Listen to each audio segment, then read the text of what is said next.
ಓಂ ವಿಶ್ವಸ್ಮೈ ನಮಃ. ನನ್ನ ಪ್ರೀತಿಯ ಬಂಧುಗಳೇ, ಇನ್ನು ತುಲಾರಾಶಿಯವರಿಗೆ ಚತುರ್ಥಾಧಿಪ ಅಂಡ್ ಪಂಚಮಾಧಿಪತಿ ಷಷ್ಠಮಕ್ಕೆ ಬರ್ತಾ ಇರ್ತಕ್ಕಂಥದ್ದು ಒಳ್ಳೆ ಇದೆ.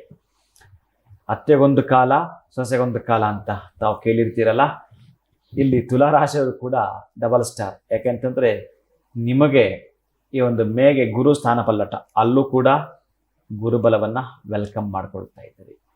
ನಿಮಗೆ ಬೇಕಾಗಿರತಕ್ಕಂತಹದ್ದು ದಿನಗಳನ್ನು ಆಯ್ಕೆ ಮಾಡಿಕೊಳ್ಳಲಿಕ್ಕೆ ನೀವು ನೆಟ್ಟಿರ್ತಕ್ಕಂಥ ಗಿಡಗಳು ಮರಗಳು ಫಲ ಕೊಡಲಿಕ್ಕೆ ಫಲಭರಿತವಾಗಿದ್ದ ವೃಕ್ಷ ನಿಮ್ಮ ಮುಂದೆ ಕಾಣ್ತಾ ಇದೆ. ಅದರ ಜೊತೆಗೆ ನಿಮಗೆ ಇಷ್ಟು ದಿವಸ ಕೂಡ ಆಡ್ಕೊಂಡ್ರಲ್ಲ, ನಿಮ್ಮನ್ನ ಯಾವುದೋ ಸ್ತರದಲ್ಲಿಟ್ಟು ನೋಡಿದ್ರಲ್ಲ, ನೀವೇನು ಅಂತ ಗೊತ್ತುಪಡಿಸೋ ದಿನಗಳು ಬಂದಿದೆ. ಹಾಗಂತೇಳಿ ನೀವು ಆರಾಮಾಗಿ ಮಲ್ಕೊಂಡಿದ್ರೆ ಮಲಗೇ ಇರಬೇಕಾಗತ್ತೆ. ಯಾರೋ ಹೇಳಿದರೆ ಒಳ್ಳೇದಾಗತ್ತೆ ಅಂತ ಅವಕಾಶ ಇಲ್ಲ, ನಮ್ಮನ್ನು ಹುಡ್ಕೊಂಡು ಬರ್ತಾವಂತಂದ್ರೆ ನೀವು ಮಲ್ಕೊಂಡೇ ಇದ್ರೆ ಅದು ಹಾಗೇ ಇರುತ್ತೆ ಜೀವನ. ನಿಮ್ಮನ್ನು ಹುಡ್ಕೊಂಡು ಬರ್ತವೆ ನಿಜ, ಅದಕ್ಕೆ ನೀವು ಸ್ಪಂದಿಸೋದಾಗಿರ್ಬೋದು, ನೀವು ಆಕ್ಟಿವ್ ಆಗಿರೋದಾಗಿರ್ಬೋದು, ನೀವು ಸಂಪೂರ್ಣವಾಗಿ ನಿಮ್ಮನ್ನು ನೀವು ತೊಡಗಿಸ್ಕೊಂಡಾಗ ಮಾತ್ರ ಸಾಧ್ಯ ಆಗುತ್ತೆ. ಪ್ರೀತಿ ಬಂಧುಗಳೇ, ಏನು ಈ ತುಲಾ ರಾಶಿಯವರಿಗೆ ಅದರಲ್ಲೂ ಕೂಡ ಶನಿ ಏನಾದರೂ 3, 6, 9 ಅನ್ನೋದಕ್ಕೆ ಬಂದಾಗ ಅತ್ಯಂತ ಶುಭ ಫಲಗಳನ್ನು ಕೊಡುತ್ತಾನೆ ಅಂತಕ್ಕಂತಹ ಶಾಸ್ತ್ರ ಸಮ್ಮತವಾಗಿರ್ತಕ್ಕಂತಹ ಮಾತು. ಆದರೆ ಯಾರಿಗೆ ಅದು ಅನುಭವಿಸಿ ನೋಡ್ತಾರಲ್ಲ, ಅದೊಂದೇ ಪರಮ ಸತ್ಯ. ಯಾರು ಏನೇ ಹೇಳಿದ್ರು, ನಾನು ಹೇಳಿದ್ರು ಅಷ್ಟೇನೆ, ನೀವು ಇಷ್ಟ ಆಗಿದ್ರೆ ಮಾತ್ರ ಅದನ್ನು ಪುರಸ್ಕರಿಸ್ಬೇಕು, ಇಲ್ಲಾಂದ್ರೆ ತಿರಸ್ಕರಿಸ್ಬೇಕು, ಮುಂದೆ ನಡಿಬೇಕು. ಅದನ್ನೇ ನಾನು ಹೇಳ್ತೇನೆ. ನಿಮ್ಮ ಲೈಕ್ ಆಗಲಿ, ಶೇರ್ ಆಗಲಿ, ಮತ್ತೊಂದಾಗಲಿ ಅವಶ್ಯಕತೆ ಇಲ್ಲ.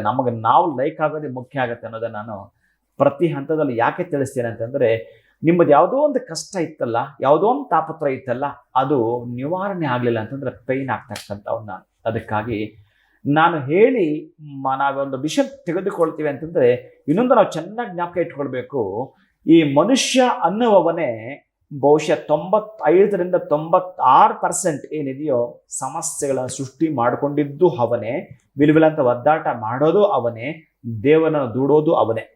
ಯಾಕಂತಂದ್ರೆ ನಾವು ಯಾವುದೋ ಒಂದು ಆಸೆಯನ್ನ ಇಟ್ಟುಕೊಂಡು ದುರಾಸೆಗೆ ಬಿದ್ದು ನಿರಾಸೆಯಾಗಿ ಆಚೆ ಬಂದಾಗ ನಮಗಿಲ್ಲಿ ಎಲ್ಲಿ ಸಿಕ್ಕಿದ್ದಾದ್ರೂ ಏನು ಮತ್ಸರ ಭಾವ, ಮೋಹಕ್ಕೆ ಒಳಗಾಗ್ತಕ್ಕಂಥದ್ದು, ಲೋಭತನದ ಪ್ರದರ್ಶನ ಮಾಡಿದ್ದು, ಇವೆಲ್ಲವೂ ಕೂಡ ಕಾಮದಾಸೆಗೆ ಹೋಗಿ ಇಷ್ಟೆಲ್ಲ ಪ್ರಪಾತಕ್ಕೆ ಸಿಕ್ಕಾಕೊಂಡಿದ್ದು ನಾವಾದರೆ ಕೊನೆಗೆ ದೂಡೋದು ನಾವು ದೇವರನ್ನ.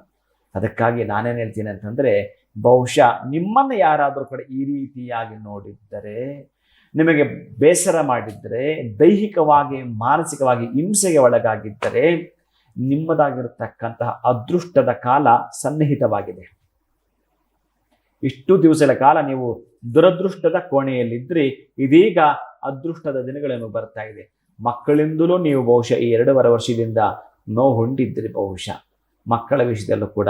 ಇನ್ನು ಸಾಂಸಾರಿಕ ವಿಚಾರದಂತೂ ಬೇಡವೇ ಬೇಡ.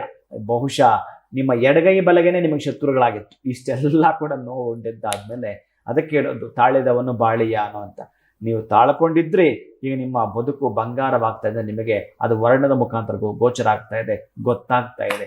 ಈಗ ನೀವು ಅದನ್ನು ವೆಲ್ಕಮ್ ಮಾಡುತ್ತಾ ನಿಮ್ಮ ಸಿಹಿಯಾಗಿರ್ತಕ್ಕಂತಹ ದಿನಗಳನ್ನು ಅನುಭವಿಸೋದು ನಿಮ್ಮ ಮುಂದೆ ಗೋಚರ ಆಗುತ್ತೆ. ಪ್ರೀತಿಯ ಬಂಧುಗಳೇ, 6ನೇ ಮನೆಗೆ ಬಂದಾಗ ಶತ್ರುಗಳ ಮುಂದೆ ನೀವೇನು ಅಂತ ತೋರಿಸ್ಬೋದು. ಬಹುಶಃ ಎಷ್ಟು ಜನ ಶತ್ರುಗಳಿದ್ರೋ ಏಕಕಾಲಕ್ಕೆ 10 ಜನನ ಎದುರಿಸ್ತಕ್ಕಂತಹ ಶಕ್ತಿ.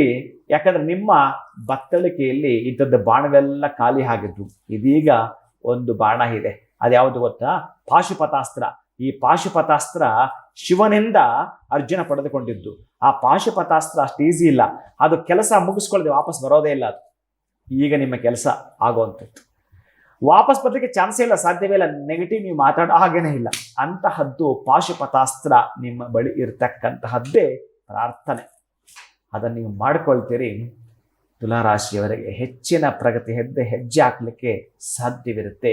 ನಿರ್ಧಾರವನ್ನು ತೆಗೆದುಕೊಳ್ತೀರಿ. ಅದರ ನಿರ್ಧಾರ ತೆಗೆದುಕೊಳ್ಬೇಕಾದ್ರೆ 10 ಬಾರಿ ಯೋಚನೆ ಮಾಡಿ.